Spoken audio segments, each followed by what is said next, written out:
ನಮೋ ವಾಲ್ಮೀಕಿಯೇ. ನಮಸ್ಕಾರ ಬಂಧುಗಳೇ. ನಾನು ನಿವೃತ್ತ ಪ್ರಾಧ್ಯಾಪಕ ಡಾಕ್ಟರ್ ಅರ್ಜುನ್ ಪಂಗನ್ನವರ್. ಹೇ ಸೀತಾರಾಮ್ ವಾಹಿನಿಯ ವಾಲ್ಮೀಕಿ ರಾಮಾಯಣ ಅಂದು ಇಂದು ಚಿಂತನ ಕಾರ್ಯಕ್ರಮದ 526ನೇ ಸಂಚಿಕೆಗೆ ತಮ್ಮೆಲ್ಲರಿಗೂ ಸ್ವಾಗತ.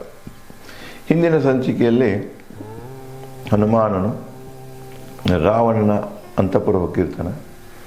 ಅಲ್ಲಿ ಎಲ್ಲ ಅವನು ಕೂಡಿಟ್ಟ ಸ್ತ್ರೀಯರನ್ನು ನೋಡ್ತಾನೆ, ಅವರ ಸ್ಥಿತಿಯನ್ನು ನೋಡ್ತಾನೆ ಮತ್ತು ಮರುಕ ಪಡ್ತಾನೆ. ಅಲ್ಲಿ ಶೀತ ಇಲ್ಲದನ್ನು ಸಂತೋಷನೂ ಪಡ್ತಾನೆ. ಮುಂದುವರೆದ ಅವನು ಅಲ್ಲಿ ಒಂದು ವಿಶೇಷ ಕೋಟಡಿ ನೋಡ್ತಾನೆ. ಆ ವಿಶೇಷ ಕೋಟಡಿ ಬಳಿ ಬಂದು ಆ ಕೋಟಡಿ ಒಳಗಿರುವಂಥ ಸೌಂದರ್ಯವನ್ನು ನೋಡ್ತಾನೆ. ಆ ಮಂಚದ ಸೌಂದರ್ಯವನ್ನು ನೋಡ್ತಾನೆ ಮತ್ತು ಮಂಚದ ಸುತ್ತಮುತ್ತ ಇದ್ದಂಥ ಸೇವಿಕೆಯರನ್ನು ನೋಡ್ತಾನೆ. ಆ ಮಂಚದ ಮೇಲೆ ದೈತಾಕಾರದ ರಾವಣ ಮಲಗಿದ್ದನ್ನು ನೋಡಿ ರಾವಣನ ಬಳಿ ಹೋಗಿ ಆ ರಾವಣನ ಆಕಾರದ ಬಗ್ಗೆ ಹನುಮ ಇಲ್ಲಿ ವರ್ಣನೆ ಮಾಡ್ತಾ ಇದ್ದಾನೆ. ಅಂದರೆ ವಾಲ್ಮೀಕಿ ಹನುಮನ ಮೂಲಕ ರಾವಣನ ವರ್ಣನೆ ಮಾಡ್ತಾ ಇದ್ದಾನೆ. ಯಕ್ಷ, ಗಂಧರ್ವ, ನಾಗ, ದೇವ, ದಾನವ, ಸ್ತ್ರೀಯರು, ಈ ಸಾಮಾನ್ಯವಾಗಿ ಈ ವರ್ಗದ ಸ್ತ್ರೀಯರು ಮೊಲದ ರಕ್ತ ಯಾವ ಬಣ್ಣದಿಲ್ಲ ಆ ರಕ್ತವನ್ನದ ಗಂಧವನ್ನು, ಶ್ರೀಗಂಧವನ್ನು ಅವರು ಲೇಪಿಸಿಕೊಳ್ಳೋದು ರೂಢಿ ಅವ್ರದ್ದು. ಅದೇ ರೀತಿಯಾಗಿ ಅಂಥದೇ ಗಂಧವನ್ನು ರಾವಣ ಪರಿಮಳ ದ್ರವ್ಯವನ್ನು ತಾನು ಮೈತುಂಬ ಲೇಪಿಸಿಕೊಂಡದ್ದು ಕಂಡುಬರ್ತಿದೆ. ಕಂಡವು ರಾವಣನ ಭುಜಗಳು ಮಂದಾರದ ಅವಳಿ ಶಿಖರಗಳಂತೆ. ಮಂದಾರ ಪರ್ವತದಲ್ಲಿ 2 ಶಿಖರ, ಅವಳಿ ಶಿಖರ ಜೋಡಿ ಇದೆ, ಶಿಖರಗಳಿವೆ. ಆ ಶಿಖರಗಳಂತೆ ರಾವಣನ ಭುಜಗಳು ಕಂಡವು. ಕೈಗಳು ಮಲಗಿದ ಸರ್ಪಗಳಂತೆ. ಭುಜಗಳು ಮಂದಾರದ ಅವಳಿ ಶಿಖರಗಳಂತೆ ಕಂಡು ಅವನ ಕೈಗಳು ಹೆಂಗೆ ಕಂಡಿವಪ್ಪ ಅಂದ್ರೆ ಮಲಗಿದ ಸರ್ಪಗಳಂತೆ ಕಂಡು. ರಾವಣನ ಉಸಿರಿನಿಂದ ನಾಗಕೇಸರಿ ಹೂ ಪರಿಮಳ, ಅನ್ನವಾಸನೆ, ಮದ್ಯವಾಸನೆಗಳು ಸೂಸುತ್ತಿದ್ದವು. ರಾವಣ ಮಲಗಿದಾಗ ಉಸಿರಾಡ್ತಿರ್ತಾನೆ. ಆ ಉಸಿರು ಬಿಟ್ಟಾಗ ರಾವಣನ ಉಸಿರಿನಿಂದ ನಾಗಕೇಸರಿ ಹೂವಿನ ಪರಿಮಳ ಬರ್ತಿತ್ತು. ನಾಗಕೇಸರಿ ಹೂವಿನ ಪರಿಮಳ ಬರ್ತಿತ್ತು. ಅದರೊಂದಿಗೆ ಅವನು ಸೇವಿಸಿದಂಥ ಅನ್ನದ ವಾಸನೆ ಬರ್ತಿತ್ತು. ಕುಡಿದಂಥ ಮದ್ಯದ ವಾಸನೆಯೂ ಕೂಡ ಅದರಿಂದ ಹೊರಗೆ ಅಂದರೆ ಆ ಒಂದು ಉಸಿರೇನು ಬಿಡ್ತಿದ್ದ ಆ ಉಸಿರಿನಲ್ಲಿ ಈ ವಾಸನೆಗಳು ಬರ್ತಿದ್ದವು. ವೀಕ್ಷಿಸಿದ ಹನುಮನು ಸುತ್ತಮುತ್ತ ಮತ್ತೊಂದು ಶಯನ ಇರಬಹುದೆಂದು. ಇದು ಒಂದು ಮಂಚ ಆತ, ಅದರ ಮ್ಯಾಗ ಮಲಗಿರ್ತಾನೆವ, ಇನ್ನು ಇತರ ಜೊತೆಗೆ ಇನ್ನೊಂದು ಮಂಚ ಇರಬಹುದು ಅಂಥೇಳಿ ಸುತ್ತಮುತ್ತ ಮತ್ತೊಂದು ಮಂಚವನ್ನು ಹುಡುಕ್ತಾನೆ. ಕಂಡನು ಹನುಮ ರಾವಣನ ಪಾದ ಬಳಿ ರಾವಣನ ಪ್ರಿಯ ಧರ್ಮಪತ್ನಿ. ಅವಂಗ ಮಂಚೇನು ಕಾಣೋದಿಲ್ಲ, ರಾವಣ ಮಲಗಿದ ಮಂಚ ಏನ ಕಾಲು ಉದ್ದ ಚಾಚ್ಕೊಂಡು ಮಲಗಿರ್ತಾನ, ಆ ಕಾಲದ ಇದಕ್ಕೆ ಹತ್ತಿರ ಪಾದದ ಬಳಿ ರಾವಣನ ಧರ್ಮಪತ್ನಿ ಅಂದರೆ ಮಂಡೋದರಿ ಮಲಗಿರ್ತಾನೆ. ಬಿದಿಗೆ ಸರಿದ ವಜ್ರ ರತ್ನಖಚಿತ ಮುಕುಟ ಮುಖ ಅಂದ ಹೆಚ್ಚಿಸಿದ ಕಿವಿಯೋಲೆಗಳು. ಆಕೆ ಬಿದಿಗೆ ಚಂದ್ರನ ಕಾಣಿಸ್ತಿರ್ತಾಳೆ.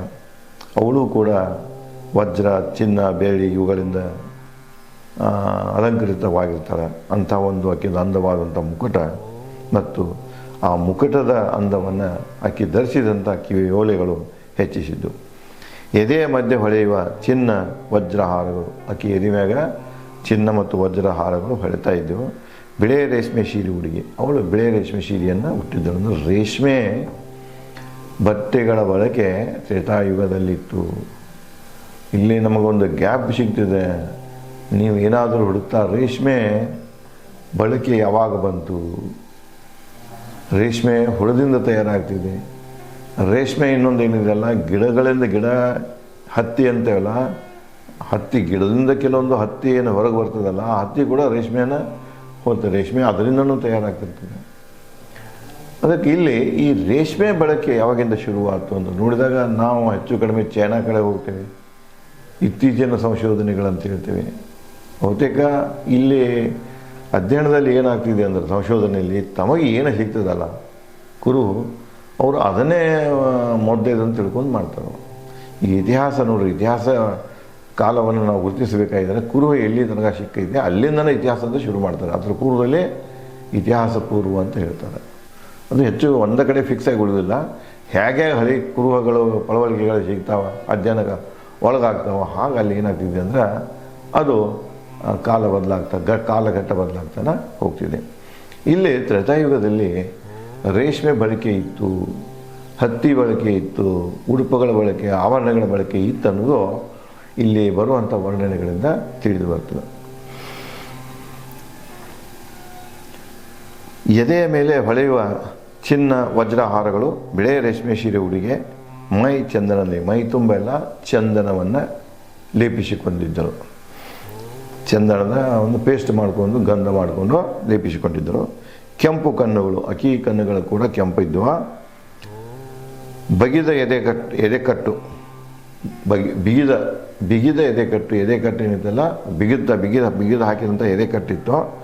ಬಿಗಿದ ಎದೆಕಟ್ಟು, ಹಾವಿನಂತೆ ಬಸುಗುಡುವ ಉಸಿರಾಟ. ಅಕ್ಕಿ ಉಸಿರಾಡೋದು ಕೂಡ ಹಾವು ಹೆಂಗೆ ಬಸುಗುಡ್ತದಲ್ಲ ಹಂಗೆ ಆಕಿ ಉಸಿರಾಟ ಹಾವಿನಂತೆ ಬಸುಗುಡುವಂಗೆ ಕಂಡು ಬಂಥದ್ದು. 4 ದೆಸೆ ದೀಪಗಳ ಹೊಂಗಿರಣದಲ್ಲಿ ಕಂಡಳು ಮಲಗಿದ ಆನೆಯಂತೆ ಗಂಗಾ ನದಿಯಲ್ಲಿ. ಅಲಂಕಾರನ ಇಲ್ಲ, ಉಪಮಾಪೆಗಳನ್ನು. ಆಕೆ ಮಲಗಿದ ಹೆಂಗೆ ಕಂಡಳಪ್ಪ ಅಂದ್ರೆ ಗಂಗಾ ನದಿದಾಗ ಆನೆ ಹೆಂಗೆ ಮಲಗಿರ್ತದಲ್ಲ ಆ ರೀತಿಯಾಗಿ ಇಲ್ಲಿ ಮಂಡೋದರಿ ಕಾಣಿಸ್ತಾರೆ. ಪ್ರತ್ಯೇಕ ಪವಿತ್ರನ ಶಯನದಲ್ಲಿ ಮಲಗಿದ ಸುಂದರ ಸ್ತ್ರೀ ರಾವಣನ ಧರ್ಮಪತ್ನಿ ಮಂಡೋದರಿ. ಅವನ ಕಾಲ ಬಳಿಗೆ ಮಲಗಿರ್ತಾಳಲ್ಲ ಅಲ್ಲೇನ ಆಕಿದು ಪ್ರತ್ಯೇಕ ಶಯನ ಆಕೆ ಮಲಗೋ ಹಾಸಿಗೆ ಇರ್ತದೆ.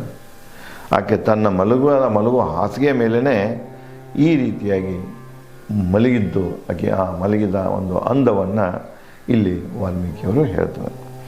ಅವಳೇ ಸೀತೆ ಎಂದು ಭಾವಿಸಿದ್ದ ಹನುಮ ಕಂಡು ಮಂಡೋದರಿಯ ಯೌವನ ಮತ್ತು ಸಂಪನ್ನತೆ. ಆಕೆಯಲ್ಲಿರುವಂಥ ಸಂಪನ್ನತೆ, ಸೌಂದರ್ಯದ ಸಂಪನ್ನತೆ, ಆಕೆ ಯೌವನ ಎಲ್ಲ ನೋಡಿಕೊಂಡು ಒಂದು ಕ್ಷಣ ಹನುಮ ಏನು ಮಾಡ್ತಾನೆ ಅಂದರೆ ಆ ಶಯನದಲ್ಲಿ ಹಾಸಿಗೆಯಲ್ಲಿ ಮಲಗಿದಂಥ ಸ್ತ್ರೀ ಸೀತೆಯೇ ಆಗಿರಬಹುದು ಅಂಥೇಳಿ ವಿಚಾರ ಮಾಡ್ತಾನೆ. ತನ್ನ ಬಾಲ ಮುತ್ತುತ್ತ ಕಂಬಗಳ ಏರುತ್ತಾ ಕುಣಿದಾಡಿದನು ಸಂತೋಷದ ಹನುಮ. ಈಕಿನ ಸೀತೆ ಅಂತ ತಿಳ್ಕೊಂಡ ಖುಷಿ ಆಗ್ತಾನೆ. ಖುಷಿ ಆದವನು ಏನು ಮಾಡ್ತಾನೆ, ತನ್ನ ಬಾಲ ತೊಗೊಂಡು ಮುತ್ತು ಕೊಡಕ್ಕೆ ಹಿಡಿತಾನೆ ಅದನ್ನು, ಮತ್ತು ಕಂಬಗಳನ್ನು ಏರಕ್ಕೆ ಹಿಡಿತಾನೆ, ಅಲ್ಲಿದ್ದಂಥ ಕಂಬಗಳನ್ನು ಸಂತೋಷದಿಂದ ಕುಣಿದಾಡ್ತಾನೆ. ಯಾಕಂದರೆ ಸೀತೆಯ ಸುಳಿವು ಸಿಕ್ತು, ಈಕೆ ಸೀತೆ ಅಂತ ಅವನು ತಿಳ್ಕೊಂಡಿರ್ತಾನೆ. ಸೀತೆ ಎಂದು ಭಾವಿಸಿದ ಸ್ತ್ರೀ ಕಂಡು ಹನುಮ ತಕ್ಷಣ ಮನ ಬದಲಿಸಿ ಚಿಂತಿತನಾದ ಸೀತೆಯ ವಿಷಯದಲ್ಲಿ. ಮೊದಲ ಆಕೆ ಸೀತೆಯಾಗಿರ್ಬೇಕಂತೇಳಿ ಸಂತೋಷ ವ್ಯಕ್ತಪಡಿಸ್ತಾನೆ. ಮರುಕ್ಷಣ ಏನು ಮಾಡ್ತಾನೆ, ಮನಸ್ಸನ್ನು ಬದಲಿಸಿಕೊಂಡು ಮತ್ತೆ ಸೀತೆ ವಿಷಯದಲ್ಲಿ ಚಿಂತಿತಾನೆ. ಈ ಸೀತೆನೋ ಅಲ್ಲೋ ಅಂತ ಅವನಿಗೆ ಚಿಂತೆ ಕಾಡಕ್ಕೆ ಹಿಡಿದಿದೆ. ಪರಪುರುಷನ ಬಳಿ ಮಲಗಿದ ಪಾನ ಮತ್ತು ಅಲಂಕೃತ ಸುಖನಿದ್ರೆಯ ಸ್ತ್ರೀ ರಾಮನಿಂದ ಬೇರ್ಪಟ್ಟ ಸೀತೆ ಅಲ್ಲ. ಸೀತೆ ಗುಣಗಳ ಬಗ್ಗೆ ರಾಮನಿಂದ ತಿಳ್ಕೊಂಡಿರ್ತಾನೆ ಹನುಮ. ಅವ ಹೇಳ್ತಾನೆ, ಈ ರೀತಿಯಾಗಿ ಮದ್ಯಪಾನ ಮಾಡಿ ಇವನ ಇದರಲ್ಲಿ ಹಾಸಿಗೆ ಬಾಜುದಲ್ಲಿ ಹಾಸಿಗೆಯಲ್ಲಿ ಮಲಗ್ಯಾಳಂದ್ರೆ ಈಕೆ ರಾಮನ ಹೆಂಡತಿ ಅಲ್ಲ, ಸೀತೆ ಅಲ್ಲ ಅಂತ ತಿಳ್ಕೊಳ್ತಾನೆ. ಮಧ್ಯಮಸ್ತ ನೃತ್ಯ ಗಾಯನ ಸಂಭ್ರಮದಿ ಸುಸ್ತಾಗಿ ಮಲಗಿದ ರಾವಣನ ಪತ್ನಿಯರು. ಅದರಂತೆ ಅವನು ಸುತ್ತಮುತ್ತನೋ ಮದ್ಯ ಸೇವನೆ ಮಾಡಿಕೊಂಡು ಸಿಕ್ಕಾಪಟ್ಟೆ ಕುಣಿದು ಉಪ್ಪಳಿಸಿ ದಣಿದು ಮಲಗಿದಂಥ ಅವನ ಉಪಪತ್ನಿಯರನ್ನು ಸೇಕ ನೋಡಿರ್ತಾನ. ಪತ್ನಿಯರ ಮಧ್ಯೆ ಸಂಭ್ರಮಿಸಿ ರಾವಣ ಕೊಬ್ಬದ ಆಕಳೊಂದಿಗೆ ಮಲಗಿದ ಗೂಳಿಯಂತೆ ಕಂಡ. ನೋಡಿ, ಮತ್ತು ಕವಿಯಲ್ಲಿ ಹೆಂಗೆ ಹೋಲಿಸ್ತಾನಂದ್ರೆ ಆ ಸುತ್ತಮುತ್ತ ಎಲ್ಲ ಸ್ತ್ರೀಯರು ಮಲಗಿರ್ತಾರೆ, ಇವನ ಹೆಂಡಂದಿರು ಒಂದು ಕಡೆ ಮಂಡೋದರಿ ಬಿದ್ದಿರ್ತಾರೆ.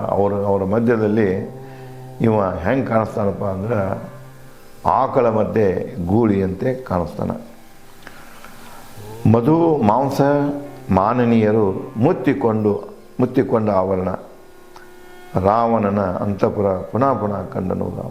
ರಾವಣನ ಅರಮನೆ ಹೇಗಿತ್ತಪ್ಪ ಅಂದ್ರೆ ಮದ್ಯದಿಂದ ತುಂಬಿತ್ತು, ಮದ್ಯದ ವಾಸನೆಯಿಂದ ತುಂಬಿತ್ತು. ಅಲ್ಲಿ ಎಷ್ಟು ಜನ ಇದ್ದಲ್ಲ ಅವನ ಹೆಂಡಂದಿರು ಎಲ್ಲರೂ ಮದ್ಯಪಾನ ಮಾಡಿದರು, ಮತ್ತಿನಲ್ಲಿನೇ ಇದ್ದರು. ಆ ಮದ್ಯದ ವಾಸನೆ, ಆ ಮಡಿಕೆಗಳು, ಅದನ್ನು ಕುಡಿದಂತಹ ಸ್ತ್ರೀಯರಿಂದನ ರಾವಣನ ಅರಮನೆ ತುಂಬಿತ್ತು. ಮಾಂಸ ಅಡಿಗೆ ಊಟ ಏನಿದೆಲ್ಲ ಅಲ್ಲೆಲ್ಲೇ ಅಡಿಗೆ ಆಹಾರದಾಗ ಈ ಮಾಂಸದ ಆಹಾರ ಕೂಡ ಒಂದು ಕಡೆಗೆ ಇದ್ದದ್ದು ತುಂಬಿತ್ತು. ಮಾನನೀಯರು ಅಂದರೆ ಈ ಸ್ತ್ರೀಯರು, ಅಂದರೆ ರಾವಣನ ಪತ್ನಿಯರು ಕೂಡ ಅಲ್ಲಿದ್ದರು. ಇವರಿಂದನೇ ಏನಾಗಿತ್ತಪ್ಪ ಅಂದರೆ ಆವರಣ ತುಂಬಿ ಹೋಗಿತ್ತು, ಅಂದರೆ ರಾವಣನ ಅರಮನೆ ತುಂಬಿತ್ತು. ರಾವಣ ಅಂತಪುರ ಪುನಃ ಪುನಃ ಕಂಡ ಹನುಮ. ಮತ್ತೆ ಮತ್ತೆ ನೋಡಿದ ಸೀತೆ ಎಲ್ಲರೇ ಮಲಿಗಳೇನ, ಎಲ್ಲಿ ಇದ್ದಾಳೇನ, ಇದಾಳೇನ. ಅವನಿಗೆ ಏನು ಮೊದಲು ಮಂಡೋದರಿನ ಕಂಡು ಸೀತೆ ಅಂತ ಅಂದಿರ್ತಾನಲ್ಲ, ಅದು ಮನಸ್ಸು ತಿರುಗಿಬಿಡ್ತದೆ. ಇಲ್ಲ, ಸೀತೆ ಈ ರೀತಿ ಇರೋಕ್ಕೆ ಸಾಧ್ಯ ಇಲ್ಲ. ಹಿಂಗೆ ಹಾಕಿ ಮದ್ಯ ಕುಡಿದು ಒಂದು ರೀತಿಯಲ್ಲಿ ಹೀಗೆ ರಾವಣ ಹತ್ತಿರ ಬಲುವಂಥ ಹೆಣ್ಣ ಸೀತೆ ಅಲ್ಲ, ಇವಳು ಬೇರೆನ, ಅವನ ಹೆಂಡತಿನ ಹೀಗೆ ಸೀತೆ ಅಂತೂ ಅಲ್ಲ ಅಂತ ತಿಳ್ಕೊಂಡು ಮರುಕ್ಷಣ ಮತ್ತು ಮನಸ್ಸನ್ನು ಬದಲಿಸಿಕೊಂಡು ಪುನಃ ಮತ್ತೆ ಹುಡುಕಿಕೊಂಡು ನೋಡ್ತಾನೆ ಸೀತೆ ಅದಾಳೇನಂತೆ. ಪತ್ನಿಯರ ಮಧ್ಯೆ ಸಂಭ್ರಮಿಸಿ ರಾವಣ ಗೂಳಿ ಅಂತ ಕಂಡ. ಆಯಿತಾ, ಮುಂದೆ ಜಿಂಕೆ, ಕೋಣ, ಕಾಡು ಹಂದಿ, ನವಿಲು, ಕೋಳಿ, ಹೋಂತ, ಬೆಂದ ಹುರಿದ ಅರ್ಧ ತಿಂದ ಮಾಂಸ ಭಕ್ಷ್ಯಗಳ ಚಿನ್ನ ಪಾತ್ರೆಗಳು, ಇನ್ನು ಅಲ್ಲಿದ್ದಂತಹ ಯಾವ್ಯಾವ ಆಹಾರಗಳಿದ್ದು.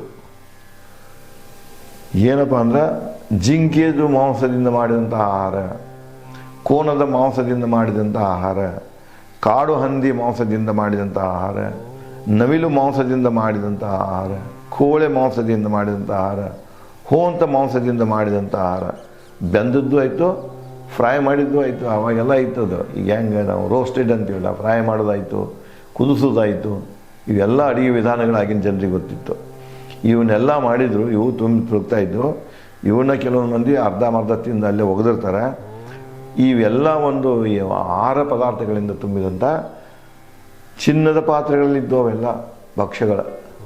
ಅವು ಅಲ್ಲಿ ಅರಮನೆಯಲ್ಲಿ ಇದ್ದವು. ಕರ್ಕರ ಪಕ್ಷಿ, ಏಕಸ್ಲೇಯ, ಮೀನ, ವಿಭಿನ್ನ ಪಕ್ವಾನಗಳ ತುಂಬಿದ ಚಿನ್ನ ಪಾತ್ರೆಗಳು. ಮತ್ತೊಂದು ಕಡೆಗೆ ಪಕ್ಷಿಗಳು, ಕ್ರಕಾರ, ಏಕಕ್ಲೇಯ, ಈ ಕೆಲವೊಂದು ಪಕ್ಷಿಗಳ ಮಾಂಸವು ಕೂಡ ಅಲ್ಲಿ ತಯಾರು ಮಾಡಿರ್ತಾರೆ ಅಡುಗೆ. ಮೀನುಗಳನ್ನು, ವಿಭಿನ್ನ ಪ್ರಕಾರದ ಮೀನುಗಳ ಭಕ್ಷ್ಯವನ್ನು ಕೂಡ ತಯಾರು ಮಾಡಿರ್ತಾರೆ.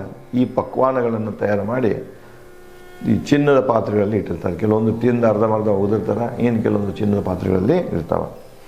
ಅತ್ತಿತ್ತ ಬಿದ್ದಿದ್ದವು ಮಾಂಸದ ತುಂಡುಗಳು. ಊಟ ಮಾಡೋ ಕಾಲಕ್ಕೆ ನಿಷೇಧಾಗಿ ತಿಂತಿದ್ರು, ಮತ್ತು ತಿನ್ನೋ ಕಾಲಕ್ಕೆ ಆ ಕಡೆ ಸಾಮಾನ್ಯವಾಗಿ ಈಗಿನವ್ರನ್ನ ನೋಡಿದ್ರೆ ಈಗಿನೂ ಈ ದೃಶ್ಯ ಇರ್ತಿದೆ. ಅವು ನಿಷೇಧಾಗಿದ್ದ ಬೆಳೆದಾಗ ತಿನ್ನಕ್ಕೆ ಕೂತ್ರಂದ್ರೆ ಅವ್ರ ಊಟ ಕೈ ಆ ಕಡೆ ಹೋಗ್ತಿರ್ತದೆ, ಎಲ್ಲೆಲ್ಲಿ ಬೀಳ್ತದ್ದು. ಅಲ್ಲೂ ಕೂಡ ಹಾಗೆ ಅವರೆಲ್ಲ ಪಾನಮತ್ತರಾಗಿರ್ತಾರೆ. ಹೀಗಾಗಿ ಅವು ಊಟ ಮಾಡೋ ಕಾಲಕ್ಕೆ ಮಾಂಸದ ತುಂಡುಗಳು ಆ ಕಡೆ ಈ ಕಡೆ ಬಿದ್ದಿರ್ತವೆ.